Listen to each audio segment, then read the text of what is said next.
Vou pedir que você esteja abrindo a sua Bíblia, mais uma vez, como a gente fez no último encontro, de trás para frente, né? Você vai abrir aí das últimas páginas para cá. Você vai abrir no último livro da Bíblia, livro de Apocalipse, capítulo 20, dos versos 11 a 15.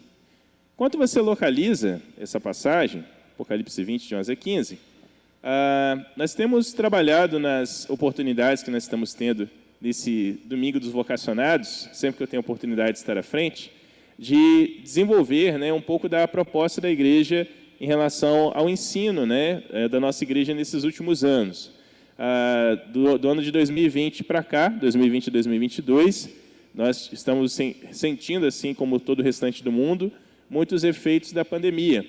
Então, um tema que a igreja procurou enfatizar bastante aqui de forma local foi a questão da comunhão cristã. Então, a gente enfatizou bastante esse período da comunhão cristã. E nesse ano de 2023, nós estamos numa transição, em que nós estamos falando um pouco sobre a comunhão, enfatizando um pouco sobre a comunhão cristã, sobre a disciplina na igreja, em direção a uma nova temática, com a graça de Deus, né, e o seu filho não retornando, no próximo ano. Então, sempre temos a oportunidade, estamos desenvolvendo. E esse texto que nós temos aqui, Apocalipse 20, 11 a 15, ele traz esses elementos de uma forma muito profunda, tanto em relação à comunhão, como também em relação à disciplina que nós vivemos hoje e que vamos experimentar nesse grande momento. Nós já tivemos a oportunidade de estar desenvolvendo duas mensagens, uma aconteceu no mês de fevereiro desse ano, em que nós falamos um pouco sobre o livro da vida, que é o livro que também aparece nessa passagem. Nós aprendemos que o livro da vida, ele é a base da comunhão e também da disciplina, e também é a base que nós encontramos nessa cena do juízo. O livro da vida, ele é basicamente o Evangelho, expressado ali na sua certeza da salvação que Deus nos dá, e que esse entendimento correto nos ajuda como igreja em relação a viver essa disciplina no nosso tempo presente. E também vimos sobre o livro da vida, o que ele é, e a importância dele como ter o nome escrito nesse livro bendito. Na segunda parte, que aconteceu exatamente no mês passado, a gente teve a fala sobre o juiz do julgamento. Nós colocamos todos os nossos focos aqui em relação ao juiz que aparece nessa cena. Nós vimos a grandeza desse juiz, a santidade desse juiz. Vimos também como isso se relaciona ao nosso viver diário aqui conosco hoje. E nós vamos hoje entrar num terceiro elemento que nós temos nessa passagem a partir de agora. Então, acompanhe comigo essa leitura, Apocalipse 20, dos versos 11 a 15, eu vou ler na minha versão, os irmãos podem acompanhar nas suas versões, assim desejarem. Diz assim a palavra de Deus: Vi um grande trono branco, e aquele que estava sentado nele, a terra e o céu fugiram da presença dele, e não se achou lugar para eles. Vi também os mortos, os grandes e os pequenos, que estavam em pé diante do trono. Então foram abertos livros. Ainda outro livro, o livro da vida, foi aberto. E os mortos foram julgados segundo as suas obras, conforme o que estava escrito nos livros. O mar entregou os mortos que nele estavam, e a morte e o inferno entregaram os mortos que neles havia. E foram julgados um por um, segundo as suas obras. Então a morte e o inferno foram lançados no lago de fogo. E essa é a segunda morte, o lago de fogo. E se alguém não foi achado escrito no livro da vida, esse foi lançado no lago de fogo. Bendito seja Deus pela sua palavra. Vamos orar? Senhor nosso Deus, graças te damos mais uma vez essa noite tão maravilhosa, de uma experiência, ó Pai, tão magnífica do Senhor aqui no nosso meio, e ao mesmo tempo, ó Pai, em que nossos corações se colocam em intercessão por outras vidas, por outras famílias. Que o Senhor possa, ó Pai, na sua graça, nos conceder a paz e a direção nesse momento tão desafiador. Obrigado por tudo que o Senhor tem realizado em nossas vidas. Conduz-nos, ó Pai, a esse momento. É o que lhe pedimos e lhe agradecemos, no nome santo de seu Filho amado, Jesus Cristo. Amém. O tema da mensagem dessa noite é a comunhão e a disciplina na igreja e também a universalidade do julgamento, um julgamento universal. A ideia aqui é nós falarmos sobre as pessoas que estão aqui dentro desse cenário. Uma pergunta para a gente começar a nossa reflexão: qual foi, pensa aí, como diz Vitor, né, responde para você, qual foi o último livro que você teve a oportunidade de ler? Qual foi o último livro que você teve oportunidade de ler? Algumas pessoas, naturalmente, não tiveram essa oportunidade por várias razões. Mas se você teve essa oportunidade, qual foi o último livro que você leu? Se for a Bíblia, Deus abençoe, né? Continue abençoando sua leitura. Só que além da leitura da Bíblia, naturalmente nós temos no nosso mundo atual muitas possibilidades de leitura diferentes que poderíamos fazer. Muitas leituras edificantes, instrutivas e algumas até mesmo divertidas. Há um portal da internet chamado Plural Curitiba, que eles fazem uma relação dos lançamentos que vão acontecer no país, no caso aqui no nosso país. E eles apresentaram uma relação impressionante. Se você contar todas as áreas possíveis do conhecimento, seja área de estudo, ou entretenimento, ou outras áreas diferentes, no Brasil, nesse ano de 2023, estão sendo lançados 400 novos títulos, ou seja, 400 novos livros só nesse ano de 2023. A partir dessa informação, você consegue perceber que, naturalmente, ninguém consegue ler tudo, né? A não ser se for uma pessoa com uma superdotação muito grande. Mas, fora isso, ninguém consegue acompanhar todos os assuntos. Nenhuma pessoa consegue saber, naturalmente, de tudo. Por esse motivo, muitas vezes a solução é selecionar, é você escolher aquilo que você pretende saber. Muitas pessoas, eles vão ler literalmente por necessidade, porque os estudos exigem que eles façam isso, ou porque o trabalho, ou a profissão que eles escolheram exige que ele faça isso, ou seja, a leitura dele não é nada prazerosa, é simplesmente por necessidade.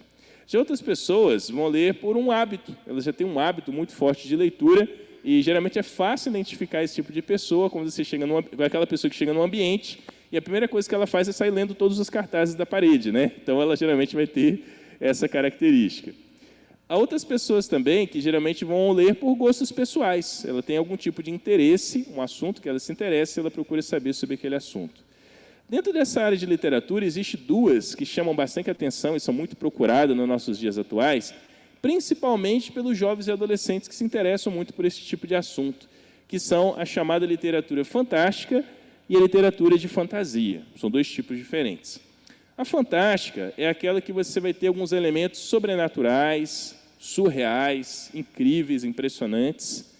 Já aquela que é considerada de ficção científica, vai ser na mesma ideia, porém, vai tentar sempre trazer uma explicação, uma razão de por que as coisas são incríveis, ou por que as coisas acontecem de forma tão fantástica.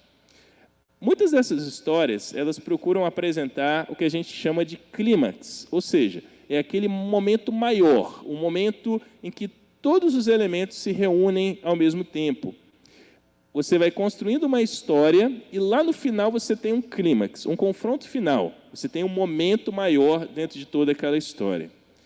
A ideia é a seguinte: quanto melhor você desenvolve os personagens e quanto melhor você consegue levar os elementos para o final da história, melhor é a sua história e mais impacto ela acaba causando àqueles que estão acompanhando.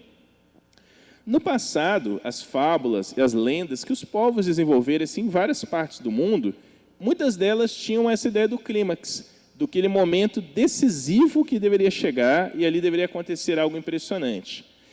Nosso mundo moderno, que sempre procura formas, né, de conseguir dinheiro e arrecadar dinheiro, perceberam que histórias elas são uma boa fonte de lucro. Então, muitas histórias, ficções antigas ou novas, se tornaram fonte de lucro no nosso tempo, né?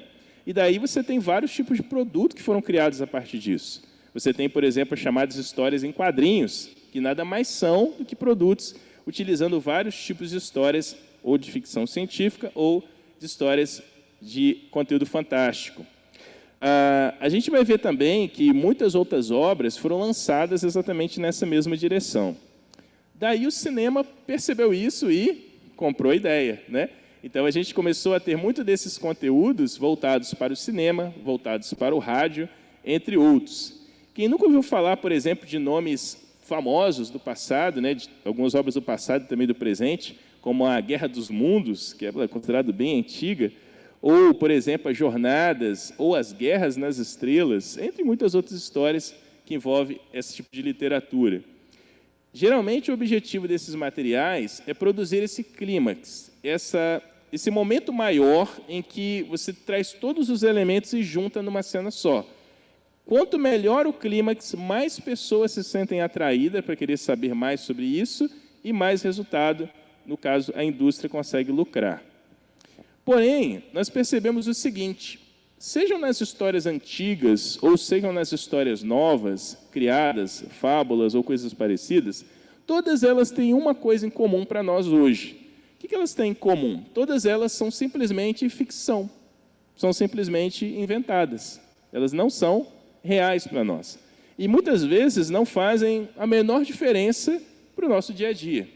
Muitas vezes essas histórias, elas vão apenas entreter, informar, fazer a gente pensar, mas na prática não altera muito o que você vive no seu dia a dia. Aquela pessoa que passou pela experiência do novo nascimento, ou seja, que depositou a sua fé no Evangelho de Jesus Cristo, que foi salvo pelo Senhor Jesus, há uma transformação no seu interior, no seu coração, na sua forma de pensar. E entre várias coisas que mudam, é a crença de que a Bíblia que nós temos, ela é a palavra de Deus. Ela é a revelação de Deus para nós.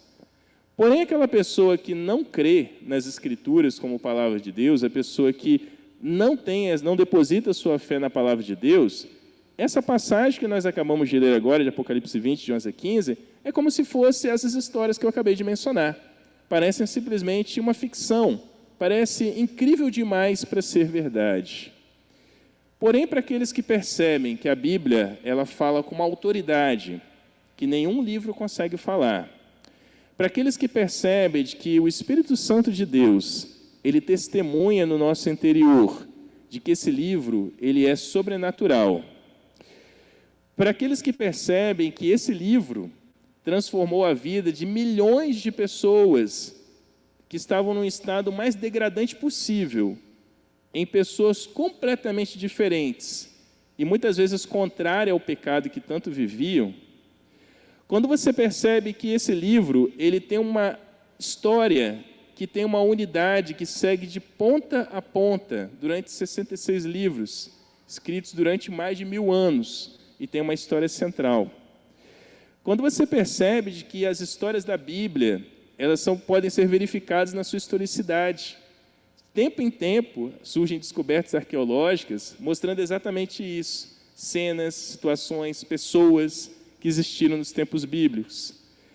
Quando você percebe de que esse livro ele mudou a nossa história, influenciou a nossa história e a cultura de uma forma geral, e quando você percebe de que esse livro ele é indestrutível, muitas pessoas já buscaram destruir esse livro na história, persegui-lo, proibi-lo, mas não conseguiram, e ele continua expandindo e crescendo e cada vez alcançando mais pessoas. Então, quando você percebe isso, você pode perceber que, diferente das fábulas antigas ou das fábulas novas, das histórias antigas ou das histórias novas, esse livro é, como diz Paulo a Timóteo, é uma palavra digna de toda aceitação. Nessa noite, nós vamos refletir, então, sobre essa universalidade do julgamento. Nós vamos pensar nas pessoas que estão aqui nessa passagem. Essa passagem, ela mostra para nós o ponto mais alto, o clímax que a gente falou, da comunhão e da disciplina, como nós começamos a experimentar hoje, e também o clímax da fé cristã. Nenhuma história humana, escrita, imaginada, consegue chegar à profundidade desse momento que nós estamos lendo aqui.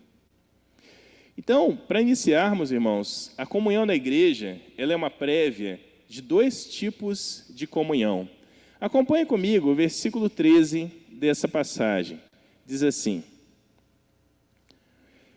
o mar entregou os mortos que nele estavam, a morte e o inferno entregaram os mortos que nele havia, e foram julgados um por um, segundo as suas obras. Na última mensagem que a gente realizou no mês passado, nós paramos exatamente nessa cena. Nós estamos aqui vendo ali naquele cenário Deus Pai, Jesus Cristo que aparece no centro desse trono, como a gente vê nas referências espalhadas pelo Novo Testamento. E ali eles estão também com a pessoa do Espírito Santo, acompanhando esse momento. Nós temos, então, de um lado, Deus Trino, de frente, e nós temos toda a humanidade, que está do outro lado, de frente para eles. Esse é o cenário que começa esse julgamento. João, capítulo 8, verso 16, os irmãos vão ver alguns versículos projetados ali na tela. João 8,16 diz o seguinte: e se eu julgo, o meu juízo é verdadeiro, porque não sou só eu que julgo, mas eu e o Pai que me enviou. A ideia é de que tanto o Filho como o Pai julgam em conjunto, assim como ele fazia durante seu ministério aqui na terra, também ele vai fazer nesse momento. Esse capítulo 20, ele é um acrescente de uma grande tensão, que começa lá no capítulo 4 e vai subindo e aumentando essa tensão na história, até que você chega no capítulo 20, onde você tem o clímax da história, o ponto mais alto daquilo que está prestes a acontecer. Talvez nesse primeiro momento as pessoas veem somente o Pai do trono, aquele que está sentado sobre o trono. Mas talvez ao olhar para o centro do trono, onde provavelmente brilha aquela luz, que é uma luz de sardônica e berílio, uma luz avermelhada no centro do trono, como você vai ver lá em Apocalipse 4, a gente explicou na última mensagem, aparece uma forma humana. Essa forma humana é Jesus. Ele está de pé, de frente agora para essas pessoas. O Espírito Santo o acompanha e eles estão ali de frente. Diante do Deus Trino, as pessoas se encontram agora para esse juízo final. Essa aparição de Deus na nossa realidade, no nosso universo, faz exatamente com que o nosso universo, que é imperfeito, se desfaça na sua imperfeição. Então, a única realidade que é possível ser vista é exatamente a realidade de Jesus, Deus, o Espírito Santo, o seu trono e as pessoas. Esse momento, as pessoas que utilizavam anteriormente a criação para combater contra Deus, não têm mais nada a se agarrar, a se utilizar para se proteger ou fugir de Deus, como muitas vezes fugiram em toda a sua vida, mas agora é o momento do grande encontro. Esse momento é um momento de grande temor e reverência.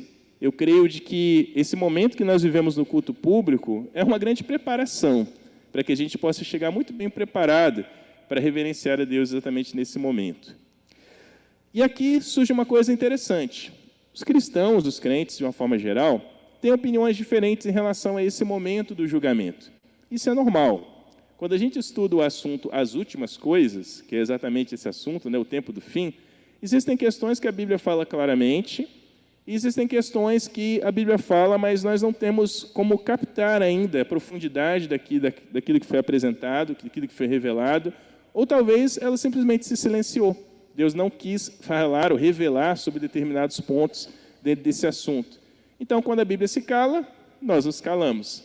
Quando a Bíblia fala, nós devemos falar junto com ela. Então, uma dúvida que surge é como que esse julgamento ele acontece. Nós temos alguns cristãos, alguns crentes, que creem que existem vários julgamentos diferentes. Alguns crentes, por exemplo, creem que vai acontecer um julgamento para a entrada do milênio, como diz lá em Mateus 25. Outros crentes creem que vai existir um julgamento só para os crentes, como diz lá em 2 Coríntios 5,10. Eles acreditam que aquela cena é apenas os crentes com Jesus sendo julgados. E outros acreditam que essa cena que nós estamos vendo aqui tem apenas os incrédulos, apenas aqueles que não depositaram sua fé no Evangelho de Jesus, eles estão aqui, nesse cenário. Existia um cristão do passado chamado Matthew Henry, né, um grande homem de Deus, um grande pastor do passado, que ele chegava a crer que existiam até mesmo 5 julgamentos diferentes, né, que você conseguia encontrar em passagens diferentes. Porém, quando nós começamos a fazer uma leitura bem calma de cada uma das passagens, nós acreditamos de que podemos ter uma leitura bem mais simples dessa passagem que nós estamos vendo aqui, sem você precisar complicar com vários julgamentos diferentes. Naturalmente, respeitamos aqueles que creem de uma forma diferente. Como eu falei, é um assunto que não é essencial, mas é interessante nós pensarmos também nessa possibilidade de que nós temos aqui apenas um único momento e não vários momentos diferentes que vão acontecer. Se você reparar, Mateus 25, que é muito utilizado para falar sobre o julgamento das nações, na verdade está falando de de dois destinos diferentes. Esse destino não é o milênio. Se eu olhar para Mateus 25, 46, vai falar que um destino é a vida eterna e outro destino é o castigo eterno, que é exatamente o que nós vamos ver nessa cena do capítulo 20. Se você olhar para Romanos 14, 10, você vai ver que a cena que os crentes estão diante de Jesus sendo julgados é a mesma cena de um tribunal, como nós estamos vendo aqui no capítulo 20. Então, se você olhar com atenção essas passagens, a impressão que temos é que, na verdade, temos uma cena só. Você não tem várias cenas diferentes, mas uma única cena que está aqui aparecendo. Ao chegar a essa conclusão, de que nós temos, então, um único julgamento acontecendo, e todas as pessoas estão aqui nesse julgamento, nós podemos perceber por algumas passagens da Bíblia que levam nessa direção. Por exemplo, nós temos o texto de Daniel, capítulo 12, do versículo 1 ao versículo 3. Daniel 12, de 1 a 3.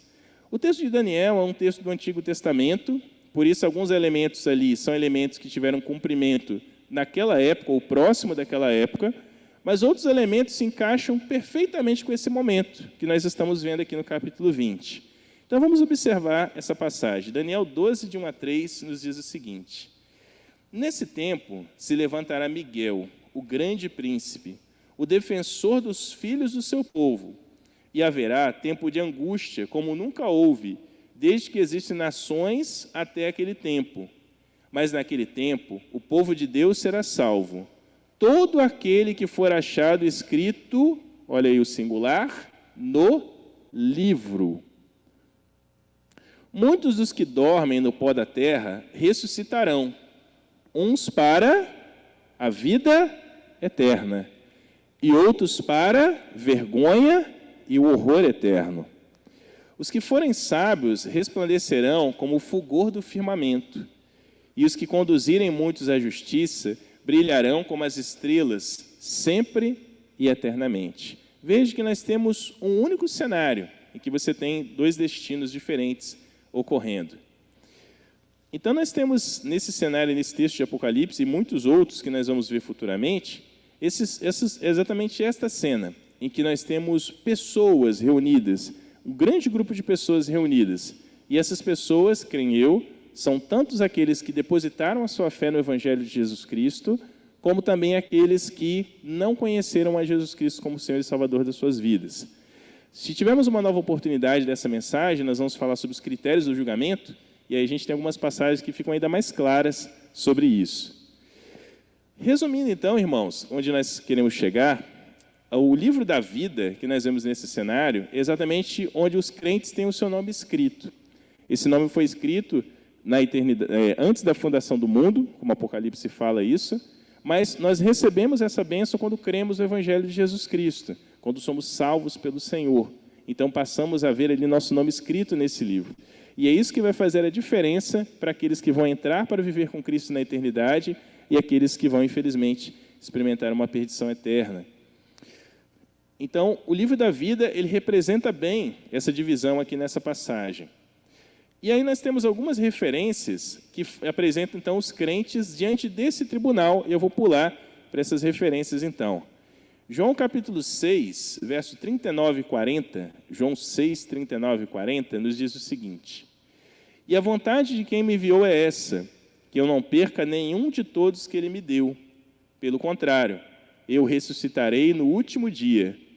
De fato, a vontade de meu Pai é de que todo aquele que vir o Filho e nele crer tenha a vida eterna, e eu o ressuscitarei no último dia. O último dia é exatamente esse tempo escatológico, do tempo do fim. E mais à frente, essa cena também aqui do julgamento. 2 Coríntios 5,10 nos diz: Porque é necessário que todos nós compareçamos diante do tribunal de Cristo, para que cada um receba segundo o bem ou o mal que tiver feito por meio do corpo. É exatamente a cena de um tribunal, que é o tribunal de Cristo, e aqui nós temos um tribunal que Cristo se faz presente também, como a gente viu nos textos do último sermão. Hebreus 9, 27 nos diz: Assim como aos homens está ordenado morrerem uma só vez, vindo depois disso o juízo. Ou seja, a ordem natural da nossa vida é passar por esse momento esse momento que nós vemos aqui nesse capítulo. Então, partindo desse ponto, irmãos, podemos fazer algumas reflexões sobre isso. Primeiramente, nós vamos observar aí no verso 13, que ele fala sobre o mar. Ele diz aí que o mar, ele entregou os mortos que nele havia. O mar era considerado, nessa época que João escreve o Apocalipse, como algo literalmente terrível para alguém morrer e desaparecer no mar. Os povos antigos, eles valorizavam por demais a possibilidade de você levar alguém e fazer um devido funeral, o devido enterro. Até os nossos dias atuais, é algo extremamente triste pensar que alguém ou um grupo de pessoas veio a falecer e morreu no alto mar, e desapareceu e nunca conseguiram acesso ao corpo da pessoa. Mas para os povos antigos, isso era ainda muito mais terrível, porque isso era um sinal de que não havia nenhuma esperança ou expectativa de esperança para aquele que morresse no mar. As pessoas que morreram afogadas ou morreram em guerras náuticas não tinham nem mesmo uma expectativa de ressurreição. Alguns povos judaicos criam exatamente nisso, alguns círculos judeus criam exatamente nisso, que se você morresse no mar, você não teria nem mesmo chance de ser ressuscitado, porque você não teve um enterro decente, um enterro exatamente no lugar onde você pudesse ser colocado ali num túmulo. E é interessante de que algumas pessoas criam também de que se você morresse no mar, você ia se tornar como uma espécie de um fantasma, em que ia ficar perambulando e voando e andando ali sobre essas águas. Talvez você vai se lembrar de uma passagem muito conhecida de Marcos, capítulo 6, versículo 48 e 49. Nessa passagem, Jesus tinha realizado uma obra muito grande no seu ministério e chegou um momento que ele fez com que os discípulos entrassem no barco e começassem a navegar ali pelo mar. Só que ele não foi com eles, ele continuou ali despedindo a multidão. Depois diz a passagem em Marcos 6 que ele sobe para o monte e lá ele vai orar. E quando já era bem de noite, ele simplesmente começa a andar sobre as águas e vai como se fosse passar por eles. Então eles estão no barco e ele começa a andar como se fosse passar por eles. E aí quando eles avistam Jesus, se você olhar e conferir a passagem, o que eles vão gritar? É um fantasma, né? Eles começaram a gritar que era um fantasma. Porque havia realmente essa crença dos povos dessa época de que se alguém morresse no mar, ia ser um ser fantasmagórico, não conseguiria nenhuma esperança em relação à ressurreição.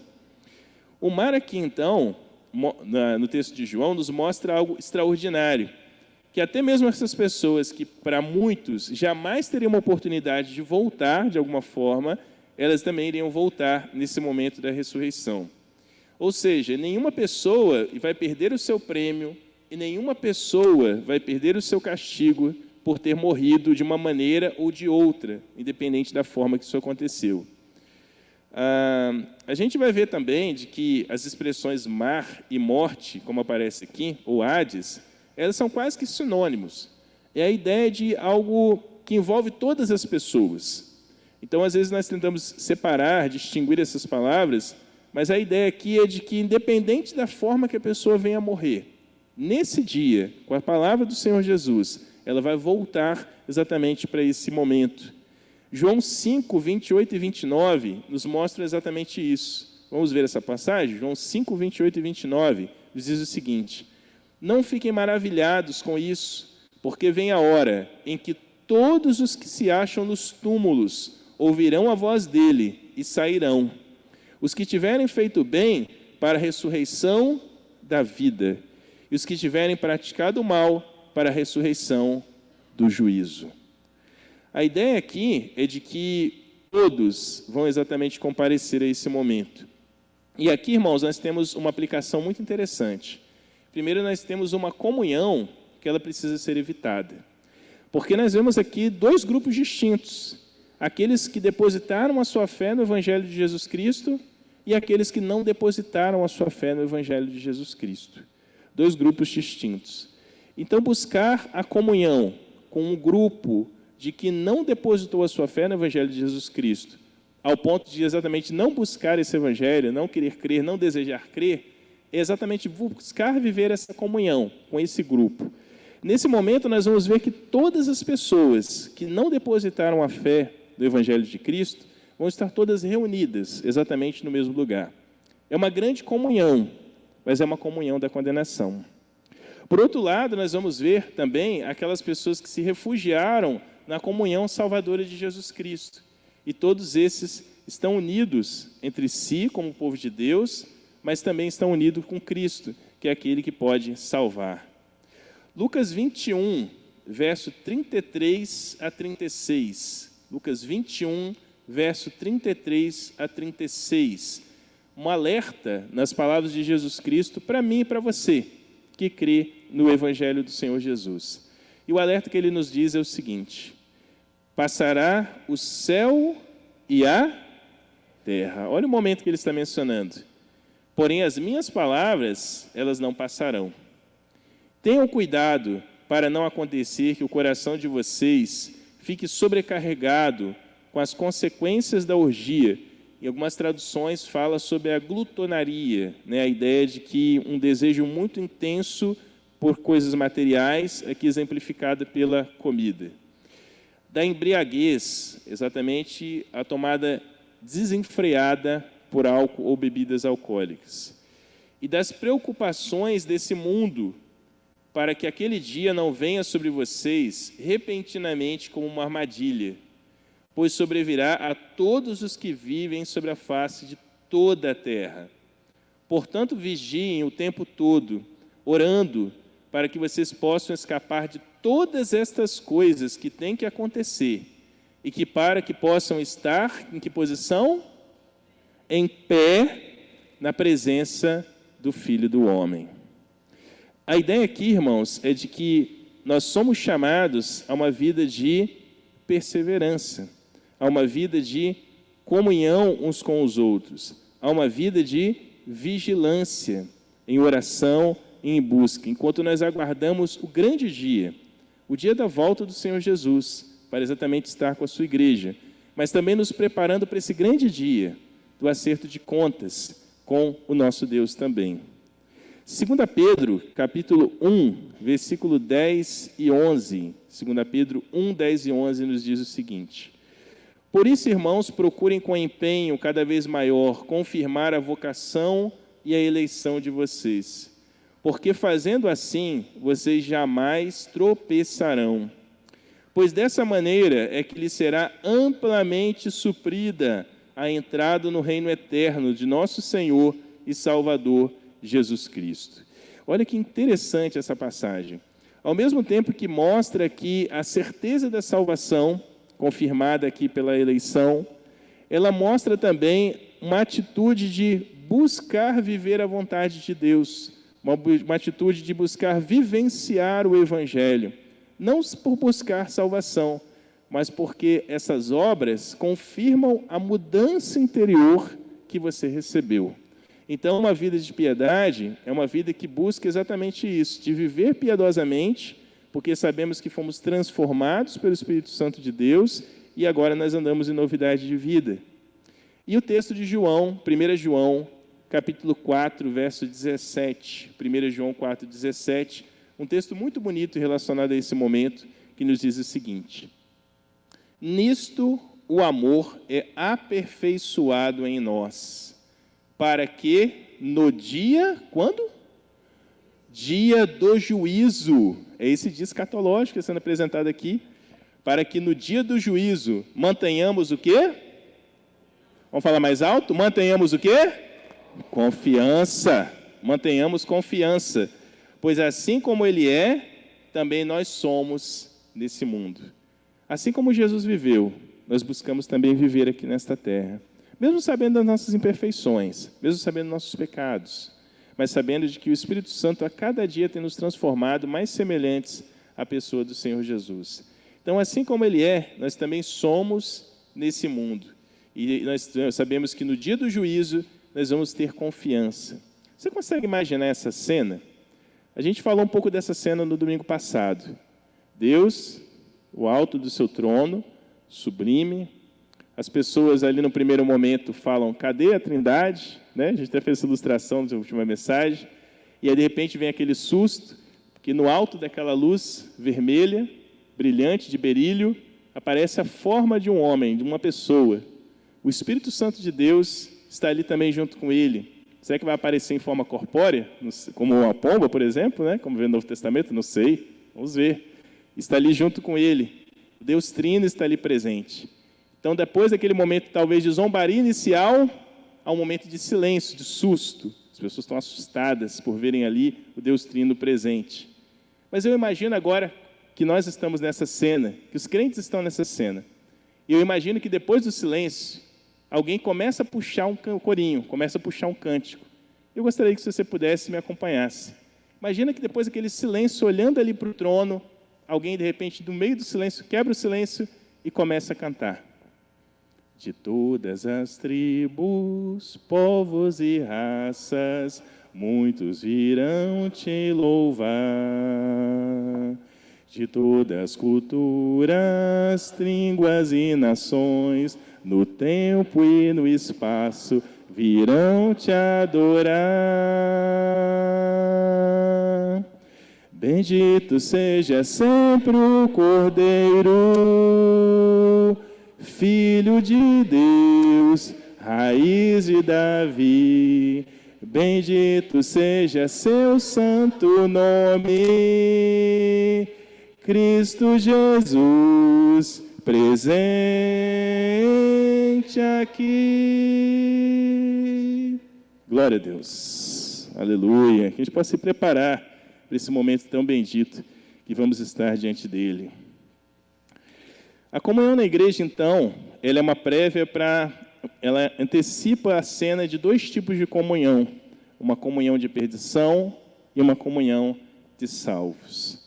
E a comunhão na igreja também, ela é uma prévia do fim das diferenças. Olhe comigo rapidamente o verso 12, parte A. Apocalipse 20, verso 12, parte A. Vi também os mortos, os grandes e os pequenos, que estavam em pé diante do trono. Os grandes e os pequenos. Então, o juízo, ele é tanto dos grandes como dos pequenos. A ideia é de que ninguém é tão famoso ao ponto de ser excluído desse encontro, e ninguém é tão insignificante ou tão pouco importante que não vai receber a justiça a qual lhe está destinada. O tribunal divino, então, é um nivelador de todos os seres humanos, os colocando exatamente de forma igual. Apocalipse 11, verso 18, Apocalipse 11, 18, nos diz o seguinte: na verdade, as nações se enfureceram, chegou, porém, a tua ira e o tempo determinado para serem julgados os mortos, para se dar o galardão aos servos, os profetas, os santos, os que temem o seu nome. Olha quem são eles, tanto os pequenos como aos grandes, para destruíres os que destroem a terra. Veja que os dois grupos estão no mesmo cenário, como a gente acredita que está aqui em Apocalipse 20. E mais uma vez, Apocalipse 19, verso 5. Apocalipse 19, verso 5 nos diz o seguinte: e do trono saiu uma voz que dizia: louvem ao nosso Deus todos vocês, os seus servos, todos os que o temem, os pequenos e os grandes. Está falando do povo de Deus. E aí, quando você olha o verso 12, você tem também aqui os pequenos e os grandes. É interessante que a ideia é de que tanto aqueles salvos como aqueles que não são estão aqui nesse cenário. São pessoas de todas as idades, as categorias, os graus, as condições de seres humanos, e todos eles, inclusive aqueles que passaram por uma mudança parecida com a morte. 1 Coríntios 15, 51, o apóstolo Paulo nos diz: eis aqui vos digo um mistério, na verdade nem todos dormiremos, mas todos seremos transformados. A ideia da transformação. A posição dessas pessoas aqui nesse cenário é em pé. Talvez isso lembre a posição de réus que estão diante de um juiz para receber ali a sua sentença. As pessoas, talvez, grande parte aqui, gostaria de fugir dessa cena, mas parece que é como se uma voz mandasse eles ficarem parados. Eles estão aqui parados, eles não conseguem fugir dessa cena. Para quem, naturalmente, pôde brincar quando criança dessa brincadeira tão bacana que é o estátua, você sabe como é que funciona, né? Você chega até a pessoa, encosta nela, estátua, e aí se ele quiser continuar brincando, ele tem que ficar paradinho, não pode se mexer. Só que nós sabemos que na brincadeira de estátua, a criança, se ela quiser quebrar a brincadeira e fazer outra coisa, ela pode no momento que ela quiser.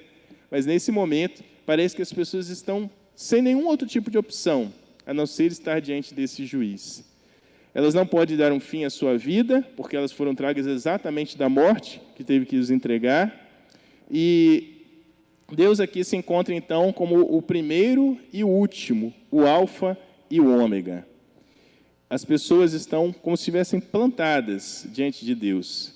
O autor sagrado, o autor do Apocalipse, então, ele usou todas as expressões para dar essa ideia da universalidade, todas as pessoas reunidas juntos.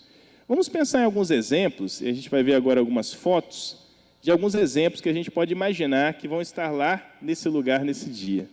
O primeiro exemplo que eu gostaria de dar é dos personagens da Bíblia.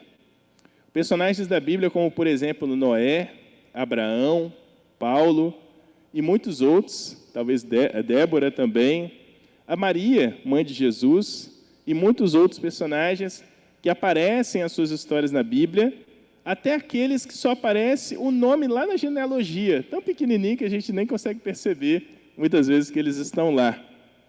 Também nós vamos ter todas as pessoas de todas as condições financeiras da história. Aí nós temos aí uma outra slide.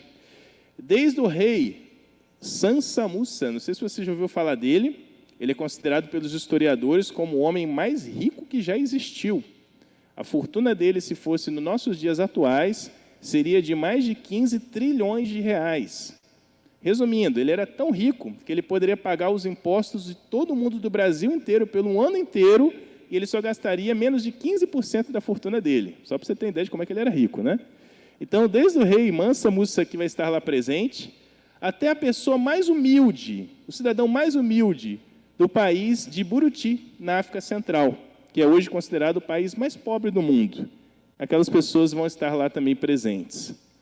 Também nós vamos ter presente as pessoas de todas as capacidades cognitivas da história, dos grandes filósofos, os grandes pensadores, que moldaram a forma de pensar da sociedade, pessoas de inteligência impressionante, até mesmo aquelas pessoas que têm a maior dificuldade cognitiva para desenvolver um raciocínio mais simples possível, elas vão estar ali presentes. Na fé cristã, nós cremos também que isso inclui dois grupos de pessoas. Aquelas pessoas que têm algum nível de deficiência mental, por exemplo, ou qualquer outro tipo de deficiência, são pessoas, elas também vão estar ali presentes. E também cremos de que até mesmo os bebês, até mesmo aqueles da vida intrauterina, que estão no ventre da mãe, eles também vão estar presentes, com corpos transformados. Porque para a fé cristã, um bebê que está na barriga da mãe, ele é uma vida, ele já é vida. E ele também vai estar presente para esse grande momento, porém com o seu corpo transformado. Também nós vamos ter ali presente todos os artistas da história, as pessoas com maior habilidade de canto que você já conseguiu imaginar. Nós vamos ter ali desde Sam Cooke e Aretha Franklin, considerado por muitos especialistas como talvez as maiores vozes que o mundo já ouviu, até aquela pessoa mais desafinada que nem consegue cantar no banheiro. Ela também vai estar presente nesse dia. Também nós vamos ter todas as autoridades que já existiram, os Césares, os reis, os imperadores, até as autoridades mais simples que já existiram na história. Inclusive, as nossas também vão estar lá. Nosso legislativo, nosso judiciário e também o nosso executivo, nesse grande dia. E, por fim, nós vamos ter também todos os cristãos, todos aqueles que Deus usou para realizar obras extraordinárias, aqui chamado de grandes, no sentido de que eles se tornaram talvez muito conhecidos e foram muito usados por Deus para realizar coisas grandiosas, vão estar ali presentes. Mas também vai estar presente até o mais simples crente, que talvez tenha vivenciado sua vida cristã numa ilha remota, num lugar bem distante, que não teve nunca oportunidade de sair desse lugar e nem mesmo conhecer o mundo, e muito menos ter outros tipos de informação. Ele também estará lá para esse grande momento, para esse grande dia. E a pergunta para nós, irmãos e amigos, na nossa aplicação é a seguinte: se nós sabemos então que vamos estar juntos, sem qualquer diferença, e vamos estar juntos desse juiz, por que ter empecilhos hoje, no tempo presente, para a nossa comunhão? Porque muitas vezes as pessoas colocam empecilhos de raça, de cor, de idade e muitos outros empecilhos para vivenciar uma comunhão cristã. Sabe que a comunhão do tempo presente é uma preparação para essa comunhão coletiva que nós vamos encontrar nesse momento. E para encerrar, irmãos, a disciplina na igreja ela é uma preparação também para ser julgado. Olha aí o versículo 12, parte C. Versículo 12, parte C, nos diz o seguinte: E os mortos foram julgados segundo as suas obras, conforme o que estava escrito nos livros. Nós não vamos tocar nessa noite sobre os critérios do julgamento. Isso, se Deus assim nos agraciar, der a oportunidade, nós falaremos uma outra oportunidade. Mas a ideia aqui é de que o julgamento começou. As pessoas começaram a ser julgadas aqui nesse juízo do Senhor. Ele está submetendo cada vida a esse momento. No final, não vai haver literalmente nenhum ponto que não vai ser pronunciado. Depois de muitos milênios de humanidade, nós vamos ter agora, cabalmente, cada ponto sendo trabalhado. Nesse fórum, não vai depender de interrogatórios, não vai depender de provas que podem ser duvidosas ou até mesmo manipuladas, ou que possam surgir equívocos de julgamento, mas que vão ocorrer de forma perfeita e completa. Todos aqueles que já morreram, desde que Deus pronunciou a maldição sobre a raça humana, lá na época de Adão e Eva, até a última pessoa que surgir antes desse momento, eles vão comparecer diante do juiz de toda a terra. Todos eles vão estar ressuscitados dos mortos e vão receber uma sentença, ou absolvição ou condenação, vida ou segunda morte. Todas as pessoas, grandes ou pequenas, todos os seres humanos, diante do justo juiz. E a aplicação para nós dessa parte C, do verso 12, é a seguinte: a disciplina na igreja hoje, ela é uma preparação também para a prestação de contas desse grande dia. Você se submete a essa disciplina e você tem se preparado também para esse momento? Nós estamos sempre nos preparando e devemos nos preparar para nos encontrarmos com o Senhor Jesus. E também devemos nos preparar para essa prestação de contas. O que nós temos feito com as nossas vidas enquanto nós estamos aqui presentes nesse mundo? Enquanto temos oportunidade de servir, enquanto temos oportunidade de fazer, o que nós estamos realizando? O pastor batista norte-americano John Piper, ele tem uma pregação, uma frase, um título muito interessante, que é a seguinte: não jogue a sua vida fora. Guarde isso.